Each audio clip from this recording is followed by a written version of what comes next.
이렇게 말해요. 마태복음 20장 38절. 이에 말씀하시되 내 마음이 매우 고민하여 죽게 되었으니 너희는 여기 머물러 나와 함께 깨어있으라 하시고, 예수님이 이제 그 십자가 지시기 전에 겟세마네 동산에 베드로, 야고보, 우리 기도하겠습니다. 하나님 감사합니다. 목자훈련학교 주님께서 함께 해주시고 이 시간에도 말씀하여 주시고 성령님 강력하게 기름 부어 주시옵소서. 오직 아버지 하나님 복음 안에서 예수 그리스도를 드러나게 하여 주시고 제 생각 제 것 나오지 않게 해주시고 오직 하나님의 말씀만이 선포되게 하여 주시옵소서. 이 시간 악한 영 사단마귀 더러운 귀신들 역사하지 못하게 막아주시옵소서. 예수님의 존귀하신 이름으로 기도합니다. 아멘. 저번에 우리가 성경 속 기도의 용사들 목자훈련학교 할 때 성경 속 기도의 용사들 히스기야의 기도를 안 했네요. 히스기야의 기도부터 하고 그 다음에 사과 예수님께 배우는 기도, 그 다음에 나머지 더 하도록 하겠습니다. 우리 히스기야의 기도, 우리 성경 속 기도의 용사들 우리 잘 알지만 히스기야의 기도가 있죠. 6번째 우리 히스기야의 기도가 있는데 히스기야의 기도 뭘까요? 하나님의 마음을 바꾸는 무슨 기도일까요? 가로 무슨 기도일까요? 강청기도죠. 강청기도. 우리 히스기야 잘 알죠? 이사야가 와서 당신 죽는다. 그러니까 그 벽을 얼굴을 벽에 대고 하나님만 바라보면서 기도하니까 15년을 더 생명을 연장시켜 주셨잖아요. 그러니까 하나님이 너 내일 죽는다고 정했잖아요. 근데 우리가 기도할 때 하나님 마음을 바꿔주신다는 거죠. 그러니까 그게 특별한 상황 속에서겠지만 이런 이제 그런 특별한 상황 속에서겠지만 하나님께서는 마음도 바꿔주십니다. 예. 우리 한번 읽으면서 봅시다. 하나님은 히스기야에게 병을 주어 천국으로 부르려고 했습니다. 병을 주어서. 그때 히스기야는 기도합니다. 히스기야는 아직은 아니라는, 자기는 아니다. 더 있어야 된다. 이제 뭔가 있었겠죠. 이사야 38장 2절에서 3절에 보면 히스기야가 얼굴을 벽으로 향하고 여호와께 기도하여 이르되 여호와여 구하오니 내가 주 앞에서 진실과 전심으로 행하며 주의 목전에서 선하게 행한 것을 기억하옵소서. 그러니까 하나님은 진실과 전심으로 행하고 주의 목전에서 선하게 하나님 뜻 가운데 행한 것을 기억해달라고 우리가 이제 히스기야 왕이 이제 기도하는 거죠. 하나님은 기억하시는 하나님이에요. 기억하세요. 우리의 모든 걸 감찰하신다고 했잖아요. 보시고 계시고 심는 대로 거두게 하시는 분이시잖아요. 그죠? 하고 히스기야가 심히 통곡했다. 기도했다는 거죠. 하나님 더 살게 해주세요. 그거죠. 그죠? 그때 하나님은 히스기야의 기도를 들으시고 하나님의 계획을 바꾸시고 수명을 몇 년이요? 15년을 연장시켜 주셨습니다. 그리고 여러분 기도하시라는 거죠. 하나님이 병을 고쳐주시고 제 생명을 연장해 주시옵소서. 주의 영광을 위해서 더 살게 해 주시옵소서. 기도할 수 있다는 거죠. 수르보니게 여인도 예수님께 나와 죽어가는 딸을 살려달라고 했을 때 수르보니 여인이 그죠? 귀신 들려서 이제 그 딸이 그죠? 예수님께서 거절하셨지만 끝까지 간구하여 응답을 받았다. 수르보니 여인에게 와서 그 수르보니게는 이게 페니키아 그 위에 이제 이스라엘의 위쪽에 이제 페니키아 수로 시돈 두로 이쪽 지역에 수르보니게 라고 하거든요. 그쪽 페니키아 지역의 여자인데 거기를 이제 예수님이 이제 갔는데 찾아와서 뭐라고 하냐면 내 딸을 고쳐달라고. 그러니까 예수님 뭐라고 하죠?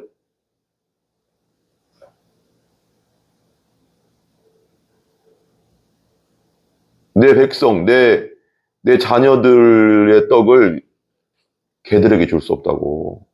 개들이라고 했거든요.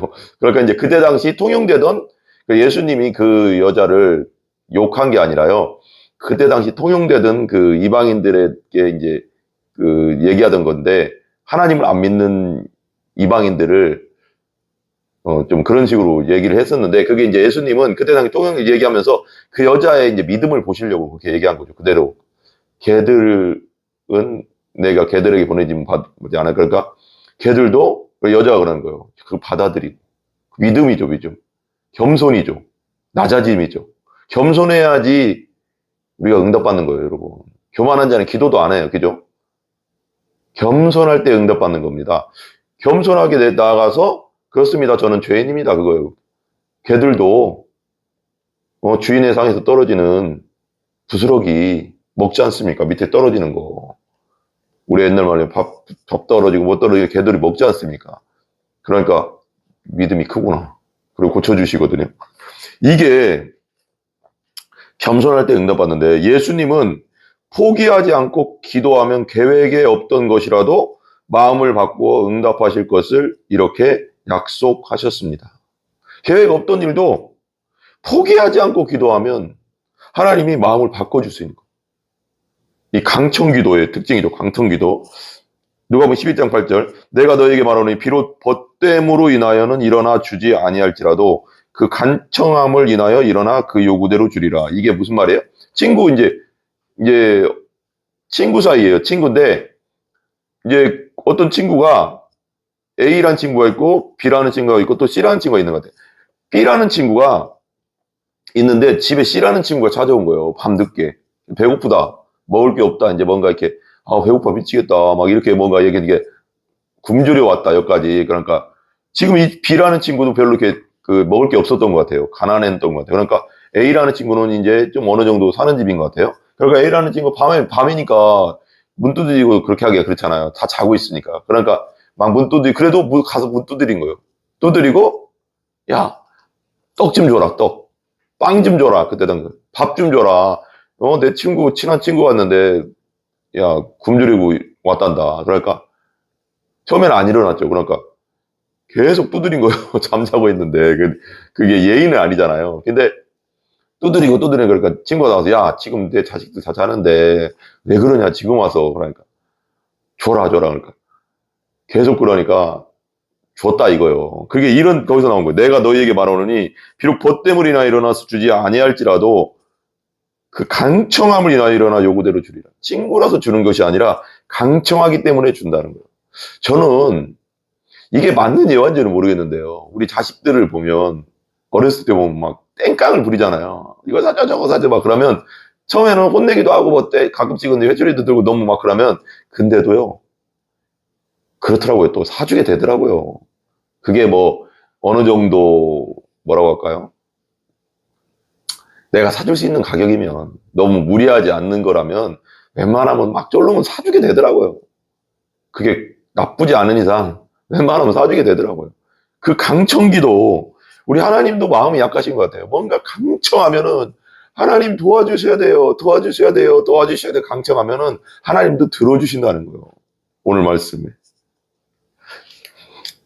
너무 우리 하나님을, 저는 가끔씩 이런 생각 들어요. 우리가 너무 하나님을 성경 속에 딱 계신 하나님, 뭐 이렇게 신학책 속에 딱 있는 하나님이 아니라 살아서 지금도 역사하시고 우리 마음을 헤아려 주시는 하나님이죠. 그러니까 우리 성경이잖아. 성경은 뭐라고 해요? 성경은, 이거 성경이잖아요.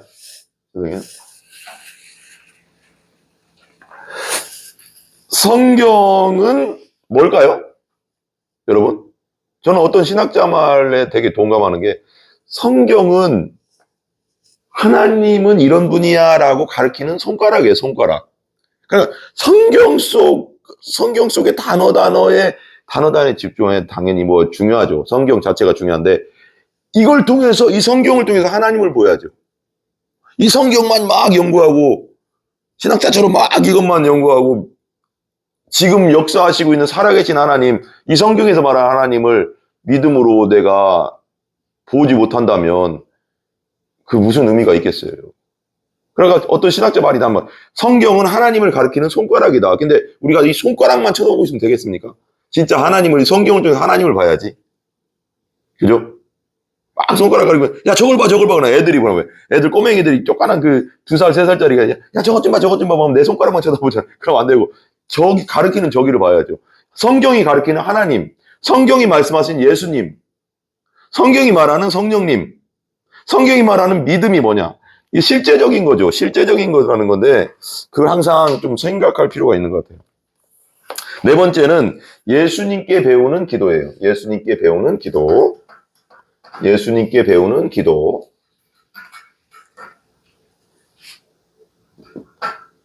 예수님께 배우는 기도. 예수님의 기도죠. 우리가 보면, 첫 번째 보면, 예수님도 가로하셨죠. 가로하셨습니다. 가로가 있어, 가로. 예수님은 뭐 하셨어요? 기도하셨죠. 예수님은 성삼위 하나님 중에 2위 하나님, 성부 하나님이에요. 성자 하나님이에요. 성부, 성자, 성령 중에 성자 하나님. 근데 예수님도 기도하셨어요. 하나님 기도할 필요가 있겠습니까? 근데도 이 땅에 내려와서는 육신을 입고 이 땅에 인카네이션 성육신 하신 다음에는 하나님께 기도했다는 거예요. 복종하고 순종했다는 거죠. 예수님께도 기도하셨다. 그러기 봐봐요.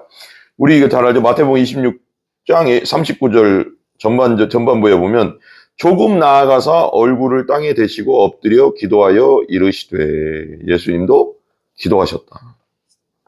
두 번째, 우리가 예수님께 배우는 기도는 뭐냐? 예수님도 뭐뭐가 필요하셨을까요? 뭐뭐가 가로가 필요했다. 뭐요? 도고기도, 돕는 기도가 필요했다. 도고기도는 돕는 기도거든.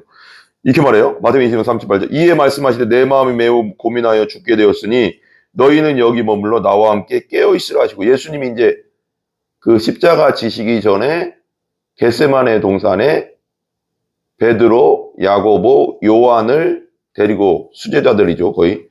그들을 하고 이렇게 데리고 가서 머물게 하고 좀 떨어져서 기도하고, 내가 갔다 올 동안 내가 마음이 괴로워 죽을 지경이니까 너희들도 기도 좀 하고 있어라. 그러고 갔다 와서 기도하고 왔는데 자고 있었어요. 슬픔에 겨워 자고 있다고 했나? 그랬어요. 그러니까 그런 상황 속에서 이렇게 말씀하신 거예요. 내가 마음이 매우 고민하여 죽겠어. 너희는 여기서 머물러 나와 함께 깨어 있으라. 깨어 기도해달라. 이거죠. 예수님도 도고기도, 돕는 기도가 필요하셨다. 그 다음에 세 번째, 예수님도 솔직하게 기도하셨다. 이게 되게 중요하거든요. 예수님도 솔직하게. 우리가 이제 시편 같은 데 보면, 시편은 그 다윗이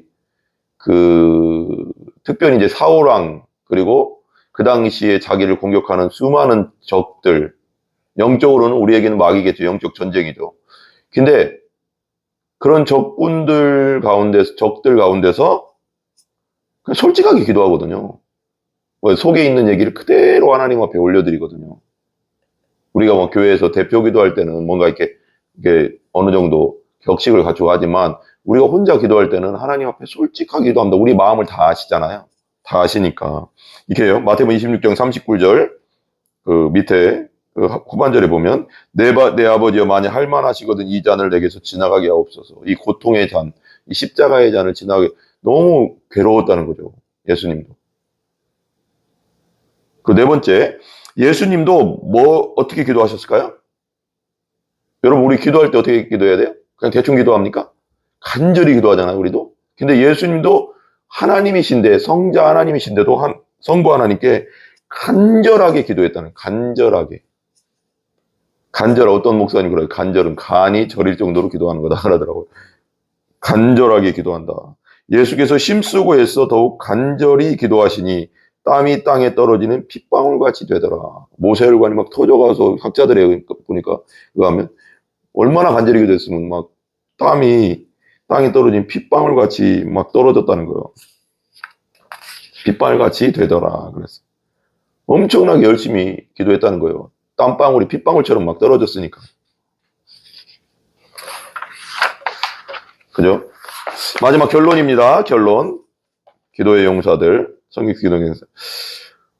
제가 읽으면서 봅시다. 소돔과 고모라 앞에 서 있었던 아브라함, 아말렉 군대 앞에 서 있었던 모세, 바알과 아세라 선지자 850명 앞에 서 있었던 엘리야, 아람 연합군 앞에 서 있었던 여호사밧, 아까 계속했죠.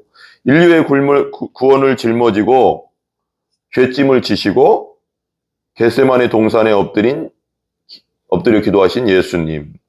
이분들은 모두 뭐한 사람? 기도의 사람이었다.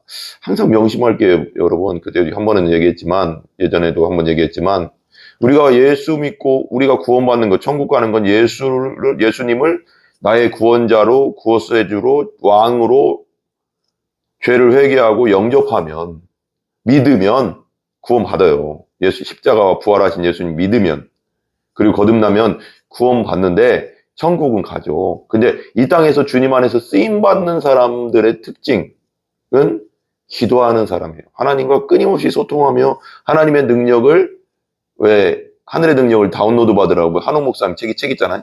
하늘의 능력으로 충만한 사람이 쓰임받는 거예요. 하늘의 능력으로 충만한 길은 기도뿐이 없어요. 예수님도 부활 승천하시면서 제자들에게 성령이 너에게 오실 때까지 기도해라 그랬거든요. 10일 동안 간절히 기도하고 오순절날 성령 충만함 받잖아요. 성령 충만함 받으니까 그 겁쟁이 부활도 다 목격한 그 제자들도, 겁이 많았던 제자들, 특별히 베드로 다시 고기 잡으러 갔잖아요. 갈릴리로. 그리고 오순절날 성령 충만함을 받은 다음에, 기도하고 성령 충만함을 받은 다음에 예루살렘 한복판으로 뛰어가거든요. 닭 울기 전 3번 네가 나를 부인하리라. 예수님 그래서 어린아이 여자애 앞에서도 내가 저 예수를 모른다 하면서 저주까지 했다고. 예수님, 저 사람을 알면 내가 손에 장을 지진다, 이런 거예요. 예수님 바로 보고 있는데도. 그 정도로 겁이 많아요. 우리를 말하는 거예요. 근데 성령 충만함 받으니까 얼마나 담대한지, 목숨이 그것도 뭐 없고 그냥 그렇게 어린애 앞에서도 예수님 부인했는데, 성령 충만함 받으니까 예루살렘 한복판에 뛰어들어가서 설교하거든요. 오순절날. 그러니까 3,000명이 구원받잖아요. 우리가 어찌할꼬, 너희들이 죽인 그 나사렛 예수가 곧 메시아다 선포하니까. 그리고 그가 살아나셨다. 성경대로 살아나셨다. 성경대로 살아나는 게 중요하거든요. 구약 성경이 예언한 메시아가 너희들이 죽인 갈릴리에서 난 나사렛 예수 그리스도다. 예수다. 그러니까 막 우리가 그럼 어찌할 거라니까 베드로가 그러잖아. 네가 회개하고 예수를 받아들여라. 이거거든요. 그럼 구원을 얻으리라. 기도죠, 기도. 제가 또 연구를 해봤어요. 설교, 저 옛날에도, 3주 전에도 한번 기도에 대해서 우리가 8주 시리즈로 제가 기도 시리즈를 했잖아요. 그때 이제 예화를 좀 들었잖아요. 브레이너드, 미국의 아메리카 인디안 선교회의 그 선구자 브레이너드 목사님. 그분 몸이 너무 약했어요. 설교 한 번 하면 막 누워 있어야 될 정도로. 그런데도 기도를 엄청 했고요. 그 다음에 조나단 에드워즈, 요한 웨슬레, 또 누가 있을까요? 빌리 그람 목사님, 로이드 존스 목사님도 우리가 유명하잖아요. 근데 그 부인인가요? 그 가까운 분들이 항상 얘기하는 게, 그분이 성경만 그렇게 연구하고 한 게 아니다. 기도도 그만큼 많이 했다 그러더라고요. 말씀 연구와, 목회자는 말씀 연구와 기도가 균형 잡혀서 같이 가야 돼요. 말씀 연구만 쭉 들어가면 그냥 신학자 되는 거고요. 그것은 안 돼요. 그 말씀에 불이 붙어야죠. 불 붙는 논리라고 했나요? 로이드 존스가? 불 붙은 논리. 불이 붙어야 되는 거예요. 기도에 불이 있어야지 그 말씀의 힘과 능력과 권세가 있는 거예요. 여러분. 선포할 때. 그러니까 말씀 연구도 충분히 하시고 신학책도 많이 읽으시지만 기도해야 됩니다. 그래야지 쓰임받습니다. 우리 성도님들도 마찬가지예요. 우리가 성도로서 쓰임받는 길은 기도입니다. 기도. 여러분이 진짜 예수 그리스도를 믿고 거듭난 신자라면 기도하시기 바랍니다. 기도해야지 쓰임받습니다. 그들의 기도로 인해 도시가 살고 나라가 살고 온 인류가 살았습니다. 오늘 당신의 기도를 사용하십시오. 하나님의 능력이 당신 위에 임하게 될 것입니다. 기도가 하나님의 능력이 우리 안에 임하는 강력한 통로입니다. 기도가.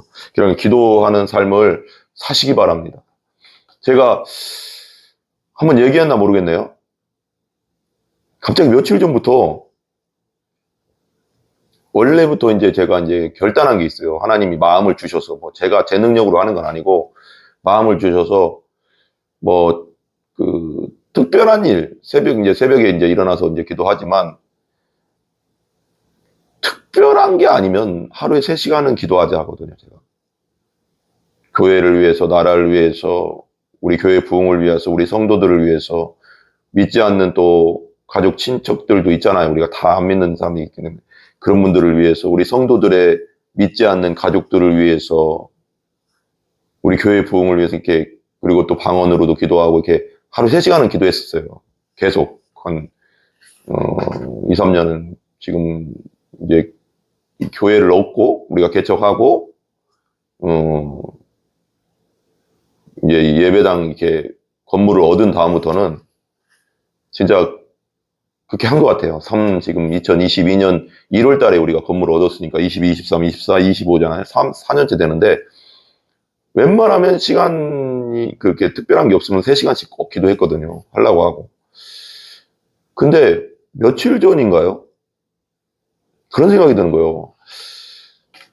그 예화를 보면서 그 빌리그레한 목사님이나 또 여러 목사님, 그 쓰임받았던 목사님들이 기도했다는 그 말을 딱 듣는데 내가 좀 더 기도해야 되겠다. 더 기도해야 되겠다. 그런 생각이 드는 거예요. 이게 다 율법은 아니에요. 제 마음에 오는 대로, 성령 안에서 제 마음에 오는 대로 하는 거예요. 예전에 그 김장한 목사님하고 조영기 목사님하고 친하시잖아요. 조영기 목사님이 뭐 우리 인간이니까 다 서로 부족한 점도 있지만 뭐 완벽한 사람 없으니까요. 근데 한 번은 그랬대요. 대화하는데 김장한 목사님이 한 번은 그 약간 가까우시니까. 그래서 김장한 목사님한테 연세가 더 드신 것 같은데 거의 친구처럼 지냈나 봐요. 그러니까 조 목사, 조 목사랑 나랑 별 차이가 없는 것 같은데 이게 농담만 진담만을 한 것 같아. 근데 조 목사보다 내가 김장한 목사님 그래. 수원 중앙집 내교육. 공부는 내가 미국에서도 신학 공부하고 공부를 많이 하는 것 같은데 교회 사이즈는 왜 조 목사가 크지? 그래야 돼. 그러니까 그 이유가 뭐요? 그것 좀 비결 좀 가르쳐줘. 그랬더니 조영기 목사님이 가만히 계시다가 김장호 목사님이 그러더래요. 김 목사님, 저 딴 거 없습니다. 저 기도뿐이 없습니다. 저 보통 특별한 일 없으면 조영기 목사님이 하루에 5시간씩 기도했대요. 5시간씩. 그래서 하늘의 능력을 다운로드 받은 거죠. 뭐 인간이 무슨 능력이 있겠어요. 기도 안 하면 우리 그냥 장작더미라니까요. 장작이라고 하잖아요. 장작더미에 불을 붙이는 거, 불. 재료만 있으면 뭐예요? 성경적 재료로 충만해. 신학 공부는 충만해. 기도 안 해. 그 재료만 있으면 불 붙는 논리가 돼야 된다. 불이 붙어야지 영혼들이 따뜻하고 구원받는 역사가 일어나죠. 그죠? 그러니까 그 얘기 딱 듣고 김장호 목사님이 그냥 가만히 계셨지 뭐 할 말 없잖아요. 기도했대요, 자기는. 기도. 최자실 목사님도 기도. 뒤에서 또 기도해 주시고. 조영기 목사님, 그 장모잖아요. 그 신학교, 수목원 신학교 같이 다녔었는데. 그러면서 기도예요, 기도. 기도입니다. 저는 여러분 좀 사모하셔야 돼요. 좀 사모하시기 바랍니다. 나도 좀 쓰임받아야 되겠다. 아니, 목회자가 되고 또 뭐가, 사역자가 됐으면은 좀 그래도 한번 그런 좀 영적 욕심 있잖아요. 그런 욕심을 좀 부리세요. 좀 사모하는 마음. 나도 좀 쓰임받다 가자. 하나님께 영광 돌리고 많은 영혼들 구원하는데 쓰임받다 가는 게 중요하잖아요. 그냥 왔다 그냥 가시는 건 저는 그냥 왔다 그냥 가는 건 아닌 것 같아요.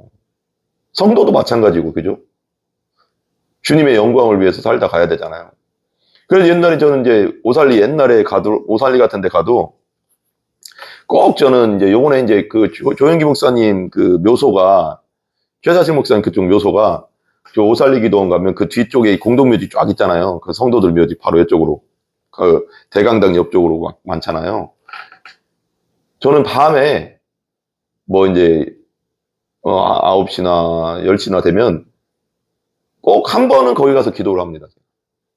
그 공동묘지, 그 최자신 목사님이 거기서 기도를 많이 했대요. 그 기도원 차려지기 전에. 그래서 저도 꼭 가서 기도하는데 조영기 목사님 이제 천국 가시고 최자신 전국 가셔서 거기에 묘가 조영기 목사 묘랑 저기 그 최자신 목사 묘가 거기에 딱 있어요. 딱 있습니다. 그 가운데쯤에. 저는 저 꼭대기 있는 줄 알았거든요. 근데 그 가운데쯤에 딱 있더라고요. 그래서 처음에 찾는데 좀 오랬는데 표지판이 있어가서 이제 밤이라 또 깜깜해서 잘 안 보였는데 거기 가서 저도 그냥 기도하거든요. 기도했거든요. 기도하거든요, 여러분. 좀 이게 영적인 욕심은 좀 부리셔야 된다니까요, 여러분. 저도 목사님 그렇게 기도했어요. 저도 저에게도 하나님, 조영기 목사님과 최자실 목사님 같은 그 강력한 영성을 달라고 무릎 꿇고 기도했습니다, 저도. 여러분 좀 영적인 건 좀 욕심을 부릴 필요가 있어요. 그래야지 많은 영혼들 지금 시대가 어때요? 복음과 말씀 우리가 살려야 되잖아요, 영혼들을. 너무 교회들이 침체돼 있잖아요. 저는 그게 첫 번째는 복음의 약화와 말씀의 그 강력한 그 말씀의 약화와 그리고 교회의 세속주의와 인본주의와 기복주의가 좀 이렇게 들어와서 그리고 거기에 기도가 없어서 그렇다고 저는 생각하거든요. 다시 복음으로, 다시 말씀으로, 다시 기도로 돌아가야 돼요, 우리나라가. 기도원 집 사람 너무 없어요, 가봐도. 옛날 같지 않아요. 부러지지도 않고. 막 뜨겁게 부러졌던 시대가 아닌 것 같아요. 얼마나 그때는 지금은 많이 배웠는데 기도를 안 하잖아요. 그때는 많이 신학교에서도 많이 배우지도 못했어요. 조영기 목사님은 그냥 그때 순복음 신학교 나왔어요. 기도뿐이 없어요. 기도했어요, 기도. 말씀과 기도, 복음이 같이 가야죠. 그게 다시 회복되는 우리 한국교회가 됐으면 정말 좋겠어요. 그죠?